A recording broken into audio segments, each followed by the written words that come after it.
Okay, one of the tests that we like to do to find out if we have a problem in the motor and gearbox assembly versus the feed rate control section, which is here, or the pump head section, which is here, is to separate the feed rate control with pump head from the motor and gearbox assembly. So to do that, you just firmly grasp the feed rate control section from the center right here, not from the ring, because that'll turn in your hand. So if you grasp it from here and turn it clockwise, basically to the right,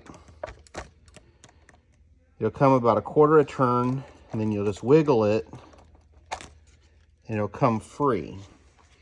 And it's held on by these three tabs right here.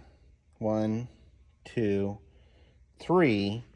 On the back side of the pump head, there's corresponding keyholes. Now keep track of this little pressure spring. Pressure spring is loose. It'll come out. And so just put that aside. Now what you want to do is grab yourself a paper towel or a rag, and this little shaft, if you see here, is sticking out of the motor and gearbox assembly. Inside of the gearbox, there's some gears. There's also a sacrificial gear that could get stripped, but what we like to do is just turn it on, observe that the shaft is turning, and then to do the test, take your rag and hold on to it. And you can't really see this, but the shaft is turning through my fingers.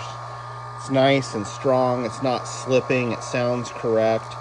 So it's very strong. So I would say that the feed rate control is fine.